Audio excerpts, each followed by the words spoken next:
واقعہ معراج امت کو یہ سبق دیتا ہے کہ نبی پاک علیہ السلام نے اپنی حیات ظاہری میں جتنا سفر کیا ہے وہ عروج کی طرف کیا، وہ فتح کی طرف کیا۔ نبی پاک علیہ السلام نے ہر قدم اٹھایا ہے تو وہ جد و جہد ہے، وہ کامیابی ہے، وہ آگے بڑھنا ہے، وہ عروج ہے۔ وہ 1 2 3 صحابہ سے بات شروع ہوئی، پھر حضور مدینہ طیبہ تشریف لے گئے، پھر حالات کا یہ رنگ ہوا کہ ان فتحنا لک فتحا مبینا، پھر وہ عروج ہوا، وہ 23 سالوں میں وہ انقلاب آیا، آگے بڑھنا، جد و جہد کرنا، کوشش کرنا، عروج کی طرف جانا۔ وہ وقت آیا کہ اذا جاء نصر اللہ والفتح ورأیت الناس يدخلون فی دین اللہ افواجا۔ محبوب آپ دیکھیں گے اللہ کی مدد آئی، فتح حاصل ہو گئی، فوجوں کی فوجیں دین میں داخل ہو رہی، عروج ہے، کمال ہے، ترقی ہے، آگے بڑھنا، جد و جہد کرنا۔ امت آج بیٹھ کے سوچ رہی ہے کہ ہم نے کوئی محنت ہی نہیں کرنی، ہم نے آگے ہی نہیں بڑھنا، ہم نے کسی ایجاد کی طرف توجہ نہیں دینی، ہم نے ترقی کا کوئی رستہ اختیار نہیں کرنا۔ یہ ایک ایجاد کر کے ہمیں دی گئی ہے نا موبائل، اس کا مطلب یہ ہے کہ ہم اپنی کمر ٹیڑھی کر لیں لیٹ لیٹ کے موبائل دیکھ دیکھ کے۔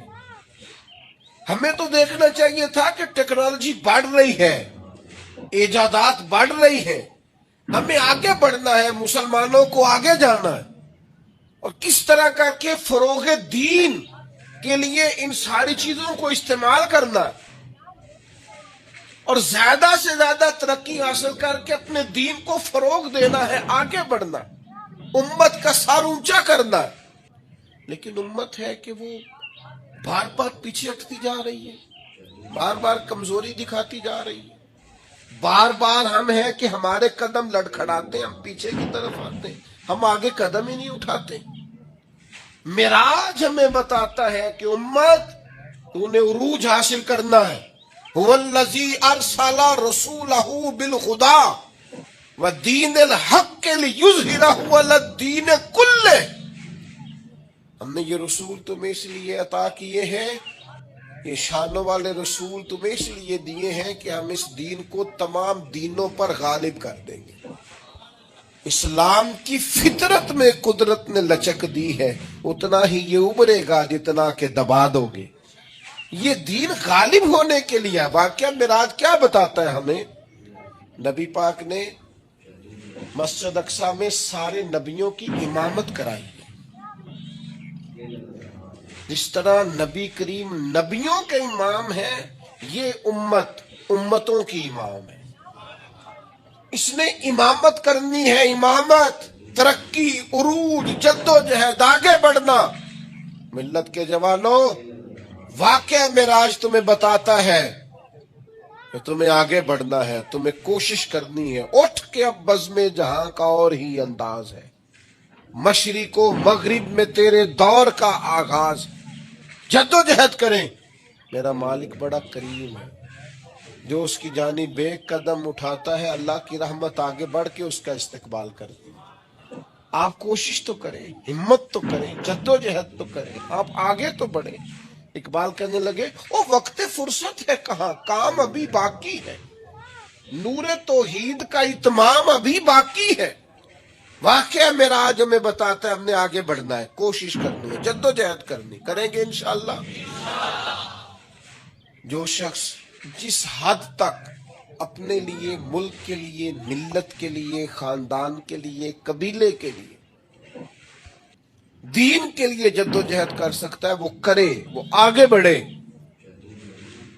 ہمت کریں، 2 2 4 4 لوگوں کا بازو تھامے، سہارا بنے، لیکن عروج کی طرف بڑھے۔ نوجوانوں سے کہتا ہوں جدید حالات کو دیکھو، سیکھو، ٹیکنالوجی کی طرف بڑھو، علم کی طرف بڑھو، شعور کی طرف بڑھو، بیٹھے نہ رہو۔ اللہ تعالیٰ نے ہم پر یہ فضل فرمایا ہے کہ ہمیں اللہ نے عظمتوں والے محبوب عطا فرمائے۔ نبی پاک صلی اللہ تعالی علیہ وسلم کا علم بھی بڑا عظیم ہے، حضور کے معجزات بھی بڑے عظیم ہیں، کمالات بھی بڑے عظیم ہیں، فضائل، شمائل، خصائل۔ حضور کو اللہ تعالیٰ نے جس زاویے، جس سمت سے عطا فرمایا ہے تو عظیم ہی بنایا ہے۔ لیکن قرآن مجید میں ارشاد فرمایا کہ وَإِنَّكَ لَعَلَىٰ خُلُقٍ عَظِيمٍ، محبوب بے شک آپ کے اخلاق بھی بڑے ہی عظیم ہیں، آپ عظیم خلق پر ہیں، عظیم اخلاق کے مالک ہیں۔ ایک ہوتی ہے خلق، ایک ہوتا ہے خلق۔ خلق کہتے ہیں انسان کی ظاہری تخلیق کو، اس کی ظاہری خد و خال کو، صورت کو، اور خلق کہتے ہیں اس کے باطنی اوصاف کو، اس کی سوچ کو، اس کی نرم دلی کو، اس کے اچھے جذبات کو، اس کے خلوص کو، اس کی عاجزی کو، اس کی محبت کو، اس کے للہیت کو، اس کے باطن کے اندر جو لوگوں کے لیے اچھے جذبات ہوتے ہیں، اس کو خلق کہتے ہیں۔ اللہ تعالیٰ نے حضور کو جو خلق عطا فرمائے وہ بڑے ہی عظیم عطا فرمائے۔ نبی پاک علیہ الصلوۃ والسلام کے اخلاق کے اندر جو کمالات تھے وہ ذرا انفرادی تھے۔ ہمارا آج جو سب سے بڑا مسئلہ ہے وہ نہ اقتصادی ہے نہ معاشرتی ہے، ہمارا سب سے بڑا مسئلہ اخلاقی مسئلہ ہے۔ قومیں، ملتیں، قبیلے جب اخلاق چھوڑ جاتے ہیں اور جب وزاداری چھوڑ جاتے ہیں اور جب عظمت کردار چھوڑ جاتے ہیں تو وہ خود بخود بیک ہونے لگتے ہیں، وہ پیچھے ہٹنے لگتے ہیں۔ بہت سارے لوگ بام عروج پر ہوتے ہیں، آگے نکلتے ہیں، لیکن اپنی اخلاقی کمزوریوں کی وجہ سے وہ پستیوں کی طرف سفر شروع کر دیتے ہیں۔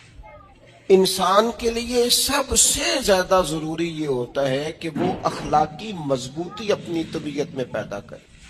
بہت سارے دوست لوگوں سے پیار کرتے ہیں لیکن بعد میں جب وہ ان کا اخلاقی رویہ دیکھتے ہیں تو خود بخود پیچھے ہٹ جاتے ہیں۔ ایک ہوتا ہے دوست کا ہونا، احباب کا ہونا، ایک اپنے قریبی لوگ بھی، بہن بھائی بھی اور اولاد بھی انسان کی اخلاقی کمزوریوں کی وجہ سے اس سے پیچھے ہو جاتی۔ جب تک رویے میں، مزاج میں اخلاقی بلندی پائی جاتی، نبی پاک صلی اللہ تعالی علیہ وسلم نے فرمایا تم میں سے بہترین مسلمان وہ ہے جس کے اخلاق زیادہ اچھے ہیں، جس کی عادات زیادہ عمدہ ہیں، جو عظمت کردار کا حامل ہے۔ مزاج میں وفاداری ہونی چاہیے، مزاج میں خیر خواہی ہونی چاہیے۔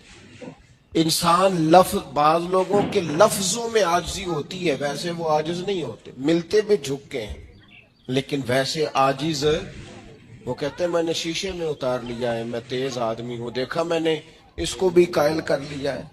وہ لفظوں کے لحاظ سے، جھکاؤ کے لحاظ سے عاجز ہوتے ہیں، فی نفس سے ہی عاجز نہیں ہوتے۔ کچھ لوگ جملے کے لحاظ سے، اٹھنے بیٹھنے کے لحاظ سے، آؤ بھگت کے لحاظ سے خدمت گزار ہوتے ہیں، ویسے وہ خدمت گزار نہیں ہوتے۔ کچھ لوگ ایسے ہوتے ہیں جو اچھے جملے ترتیب دے کے کسی کو قائل تو کر لیتے ہیں، اس کو اپنی ہمدردی کا اظہار تو دلاتے ہیں، اشک شوئی تو کرتے ہیں، تسلی تشفی تو دیتے ہیں، ویسے خیر خواہ نہیں ہوتے۔ ویسے وہ بڑی اچھی دھیمی باتیں کر کے کہیں گے کہ یار کوئی مسئلہ نہیں، تو پریشان نہ ہو، تو ٹینشن نہ لے، میں تیرے ساتھ ہوں، پر نہیں نہ ساتھ ہوتے یار۔ زندگی میں وہ عجیب لمحہ تھا، وہ میرے ساتھ تھا پر میں تنہا تھا، ساتھ ہی تھا بندہ پر میں لوگوں کے ہجوم میں بھی اکیلا ہی تھا۔ اپنے اخلاقی رویے میں، خلق میں، مزاج میں یعنی ڈھل جائے طبیعت انسان کی، اس کے رویے عمدہ ہو جائے اور یہ کام کشید نہ کرنا پڑے اسے. ہمارے علماء نے لکھا ہے خلق کا معنی یہ ہے کہ اچھے کام کرنے میں تکلیف نہ اٹھانی پڑے. خلق کا معنی یہ ہے کہ اچھے کام خود بخود بندے سے ہونے شروع ہو جائے، وہ خود بخود اچھے کاموں کی طرف اس کی طبیعت مائل ہو جائے، توجہ ہو جائے، اس کا مزاج بن جائے. یہ کب ہوتا ہے؟ کس وقت ممکن ہوتا ہے؟ جب آپ ہر وقت کی اخلاقی بلندی حاصل کرتے ہیں. نبی پاک صلی اللہ تعالی علیہ وآلہ وسلم کا ایک طریقہ تھا کہ حضور کے مزاج میں اخلاق.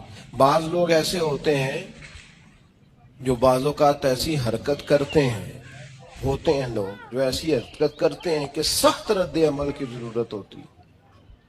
بندے کا دل کرتا ہے نرا ڈانٹے نہ، ڈنڈا بھی پکڑ لے.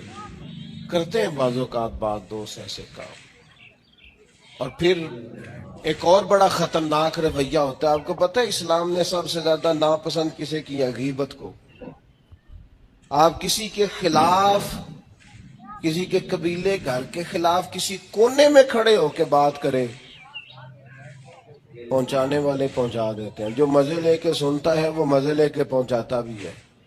یہ پکی بات ہے. جس نے آپ کو ٹائم دیا نا سننے کا، وہ باز نہیں آئے گا، وہ پہنچائے گا بھی. آپ کی اخلاقی کمزوری نظر آ جائے گی، واضح ہو جائے گی. آپ سامنے والے، اچھا کچھ لوگ وزادار ہوتے ہیں، انہیں پتہ چل جاتا ہے بندہ ٹھیک نہیں، لیکن پھر بھی وہ قبول کریں تو اس کا مطلب ہے وہ بندہ اعلیٰ ظرف ہے جس نے رکھا ہوا ہے.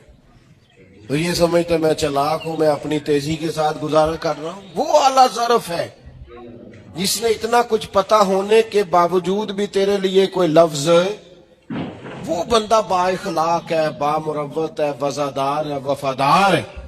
تو میرے عزیز، نبی پاک علیہ الصلوۃ والسلام نے ان اخلاق کی طرف ہماری توجہ دلائی ہے جن میں لوگ بچتے نہیں کہ یہ کام میں نے نہیں کرنا، مجھے کیا لگے، میرا کیا لینا دینا. مثلا ایک تاجر تھا حضور کے زمانہ نور میں، وہ پھلوں کی تجارت کرتا تھا، مشکاۃ شریف میں موجود ہے. کسی وجہ سے اسے نقصان ہو گیا. تو انسان جب تجارتیں کرتا ہے، زندگی گزارتا ہے، تو جہاں اسے نفع ملتے ہیں وہاں کہیں کہیں اسے خسارے بھی ملتے ہیں. تو الگ بات ہے کہ ہم صرف نفعوں کے قائل ہوتے ہیں، خساروں کے قائل ہی نہیں ہوتے. وہ تاجر تھے، پھلوں کے تاجر تھے، بڑی اچھی تجارت کرتے تھے، کسی وجہ سے نقصان ہو گیا. اب وہ حضور کی بارگاہ میں آئے. ہمارے ہاں یہ ہوتا ہے کہ لوگ کہتے ہیں میرا کیا لینا دینا، بلکہ اگر کوئی بندہ اس طرح کا مسئلہ حل بھی کرا رہا ہو تو کہنے حضرت صاحب تو آڈا نہیں ہے کام. اس تاجر نے اس بارگاہ میں آ کے کہا جہاں جو آ جاتا ہے ہمیشہ بامراد ہی جایا کرتا ہے. یا رسول اللہ صلی اللہ تعالی علیہ وسلم، میں پریشان ہو گیا ہوں.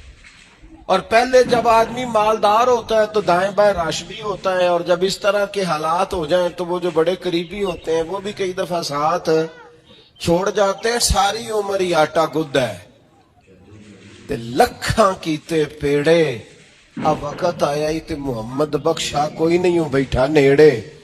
لوگ نکل جاتے ہیں، کمزور پڑ گیا بندہ بیچارہ.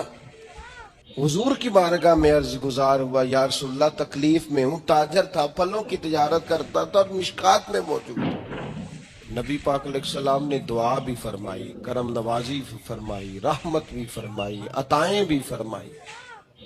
لیکن حضور نے نا صحابہ سے فرمایا سارے مل کے اپنے بھائی کی مدد کرو. تھوڑے پیسے کسی نے دیے، تھوڑے کسی نے دیے، تھوڑے کسی نے دیے، مل کے. اور ایسے لوگوں سے جو لوگ بڑے اس کام کے لیے ہر وقت ذہنی طور پر تیار رہتے تھے، ان لوگوں سے کہا اس کے ساتھ چلو. لیکن اس کا قرضہ ابھی بھی جتنا چڑھ گیا تھا اتنے پیسے جمع نہیں ہوئے تھے.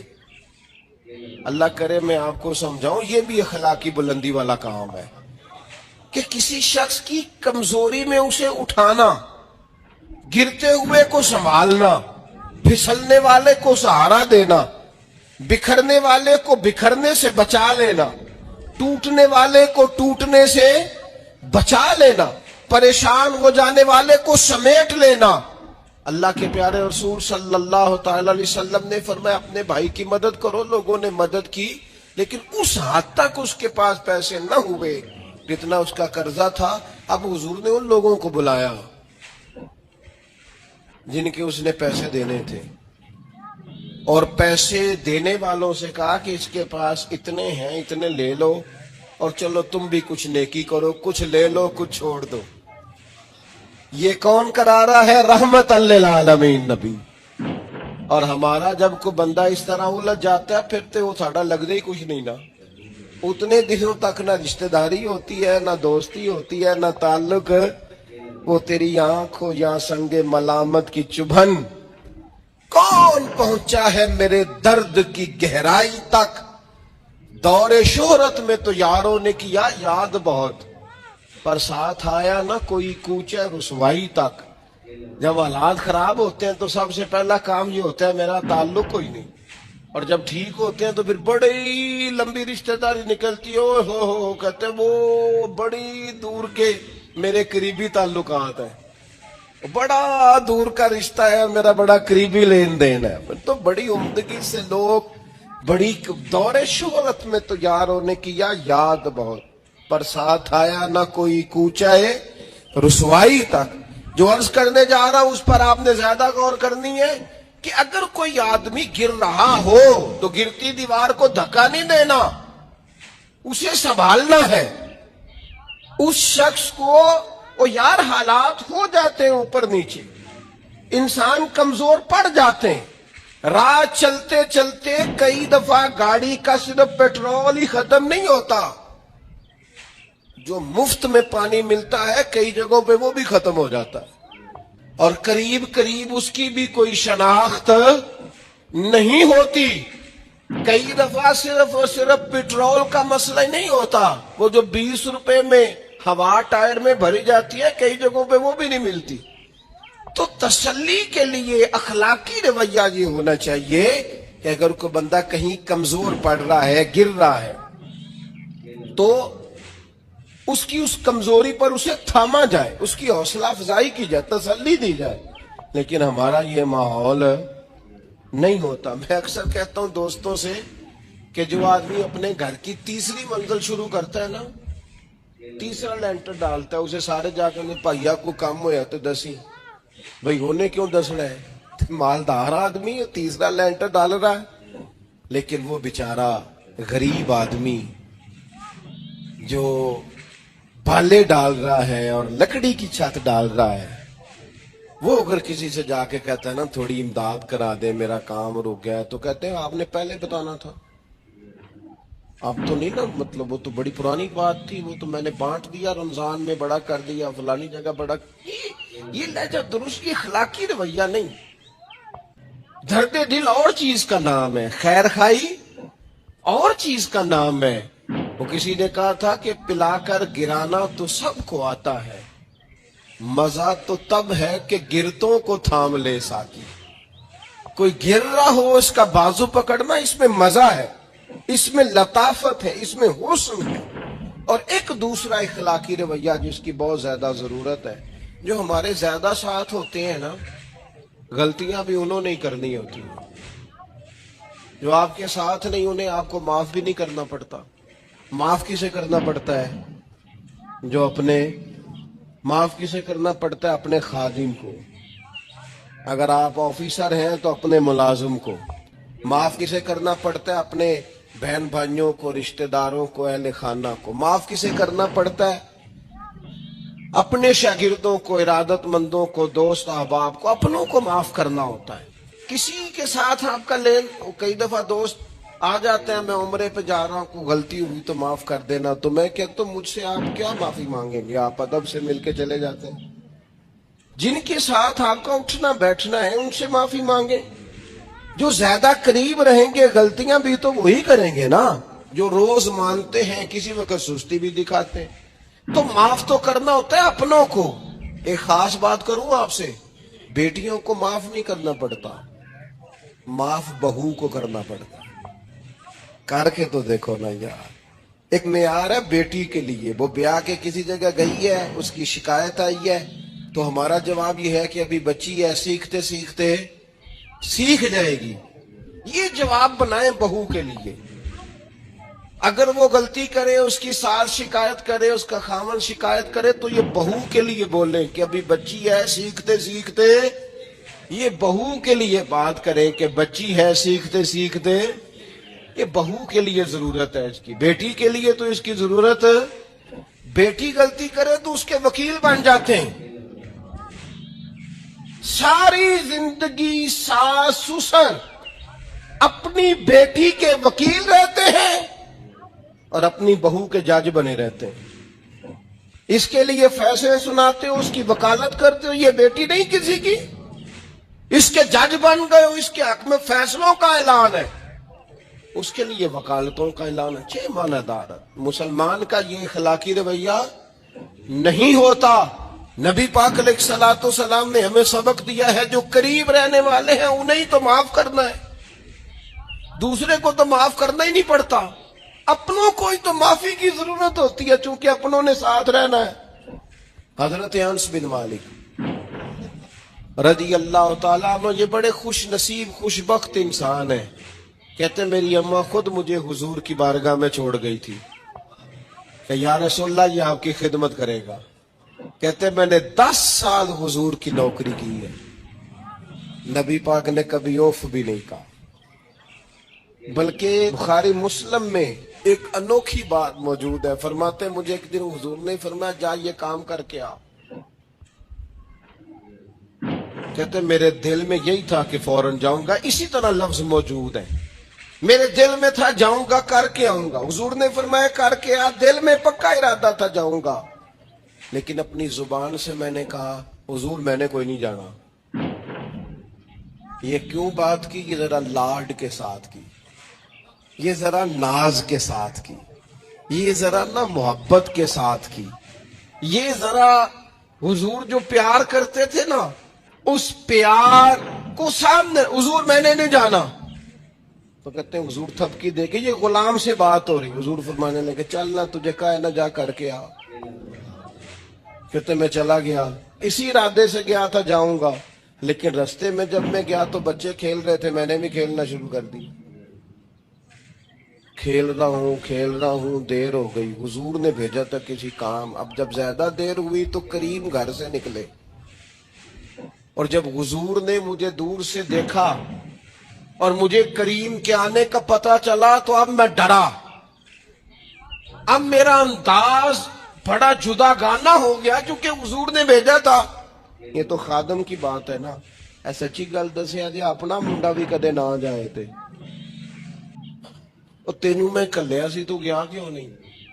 ناراض نہیں ہونا آپ نے، لیکن چلو بچہ ہے، کسی وقت دیر سویر بھی ہو ہی جاتی ہے، کیوں اتنی سختی کرتے ہیں؟ حضرت انس بن مالک کہتے ہیں جب حضور کو آتے دیکھا تو میں پوری طرح ڈر گیا، لیکن کریم محبوب جب میرے قریب آئے اور مجھے ڈرا ہوا دیکھا نا تو پھر رحمت للعالمین محبوب کی رحمت کا بادل چھایا، اور جب حضور مجھے دیکھ کے ہنسے نا بس وہ ہنس گئے اور میرا کام بن گیا، بس کریم تھوڑی دیر ہوئی ایک آیا کالیاں زلفاں والا، ایویں 2 کڑیاں میرے من وچ رکیا تے کر گیا نور اجالا، بات بن گئی، بات طبیعت ٹھنڈی ہو گئی، تو حضور فرمانے لگے میں نے کہا تھا جاؤ گئے نہیں، اب جب حضور مسکرا گئے تو بات ہی ختم ہو گئی، یا رسول اللہ صلی اللہ علیہ وسلم جانے لگا ہوں،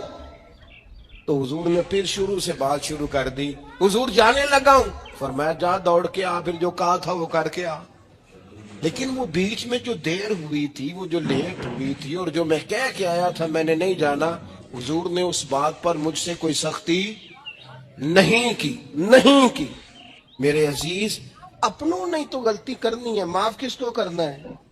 اپنوں کو، لیکن ہم نے باہر ساری دنیا کو معاف کر دیا ہے، اپنوں کو ہم معاف کرنے کو تیار نہیں، اپنوں کو معاف کرنا ہے، اپنوں سے درگزر۔ اور پھر آپ اگر کوئی دینی تعارف رکھتے ہیں، آپ نمازی ہیں، آپ حاجی صاحب ہیں، آپ بزرگ ہیں، آپ شیخ ہیں، تو پھر تو آپ کے اخلاق میں اور زیادہ وسعت ہونی چاہیے، جیسے جیسے بندے کی عمریں بڑھتے جائیں نا ویسے ویسے اسے میٹھا ہونا چاہیے، کڑوا نہیں ہونا چاہیے، جیسے جیسے اس کی تسبیح بڑھتی جائے ویسے ویسے اس کا لہجہ بھی وسیع ہونا چاہیے. اس کے مزاج کے اندر دینی اگر آپ تعارف رکھتے ہیں تو پھر تو آپ کو، میں آپ سے عرض کروں، میں کئی دفعہ دوستوں سے شکوہ کرتا ہوں، میں کہتا ہوں یار ہم تو جو کہنا چاہتے ہیں وہ بھی نہیں کہہ سکتے.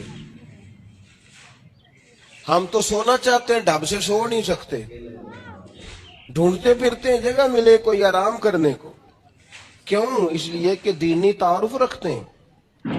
آپ نے وہ دعویٰ ہی نہیں کرنا تھا، یہاں تے چٹی چادر لا دے نا کڑیے تے پین فقیران دی لوئی، چٹی چادر تے پھر داغ لگیندا ہی تے لوئی نو داغ نہ کوئی. جب آپ کا دعویٰ ہے کہ ہم نے کام کرنا ہے اور بڑی اوپر والی سطح پہ کرنا ہے تو پھر آپ آرام ڈھونڈتے پھریں، پھر آپ قرار ڈھونڈتے پھریں. تو یہ تو دو باتیں ہو گئی.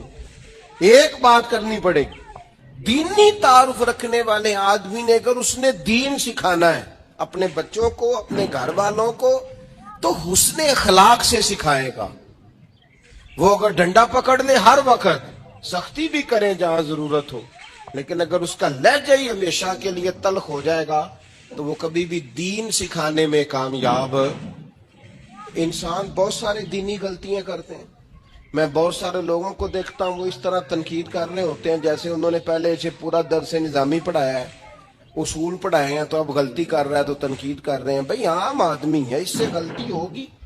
بڑی اہم بات بھی، بہت بڑا آدمی بنیادی بات سے بھی کسی وقت ناآشنا ہو سکتا ہے، لیکن آپ کے لہجے میں سختی ہے، آپ بات کرتے ہیں تو تلخ کرتے ہیں.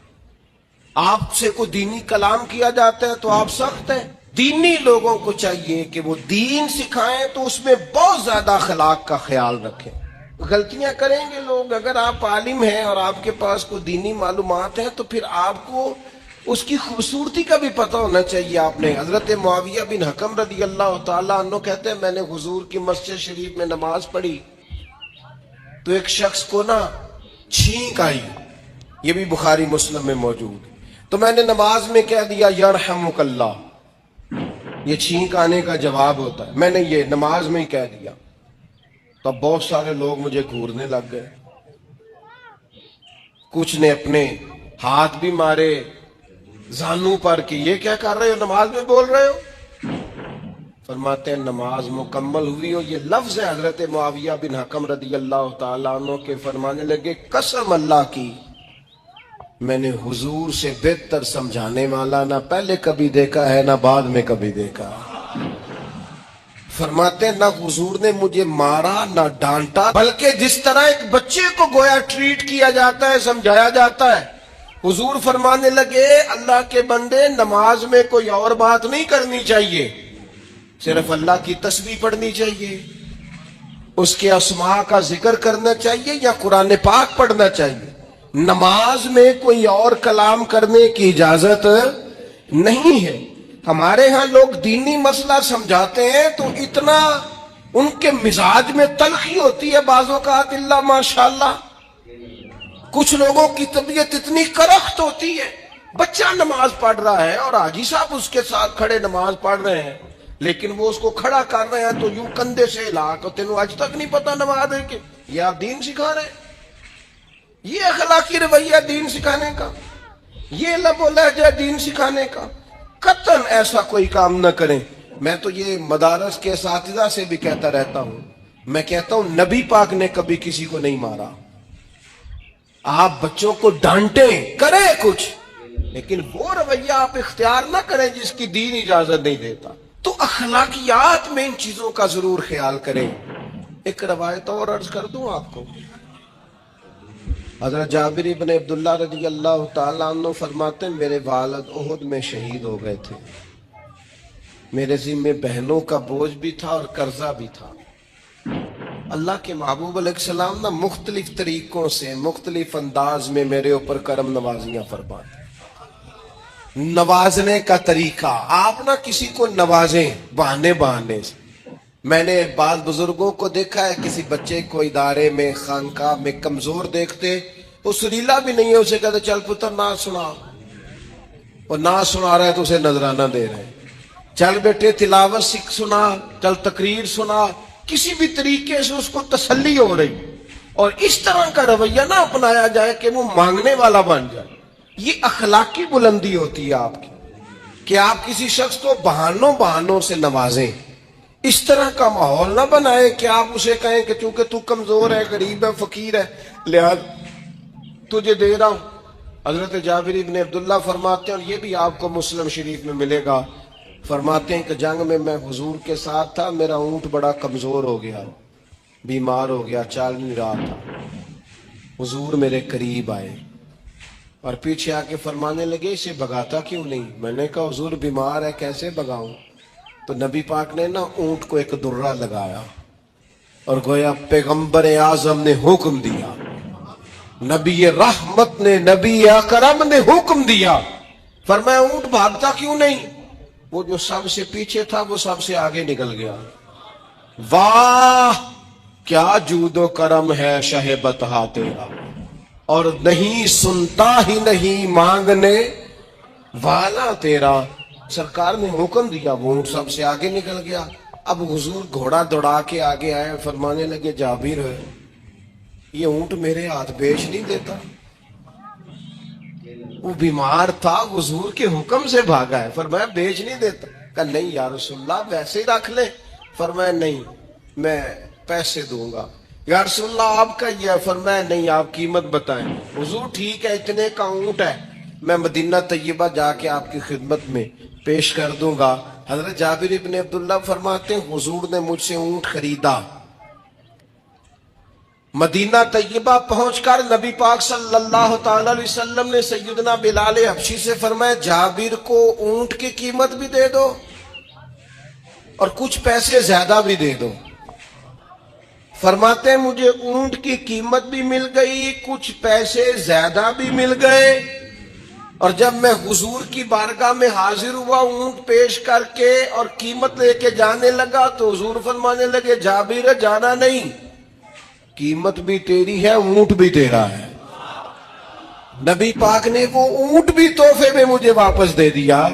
یہ اخلاقی رویے کی بلندی کہ کسی شخص کی غربت میں اسے نوازنا، لیکن اس طرح کا نوازنا کہ اسے محسوس نہ ہو کہ مجھے امداد دی جا رہی ہے. تو اپنے ان چند ایک اخلاقی رویوں پر ضرور توجہ کریں. ایک تو سب سے جس کو آپ دیکھیں کمزور ہو گیا ہے، گر رہا ہے، پریشان ہے، اس کا ضرور خیال کریں. لوگ بڑے بڑے تیز دوڑتے ہیں، کسی جگہ پھر گر بھی جاتے ہیں.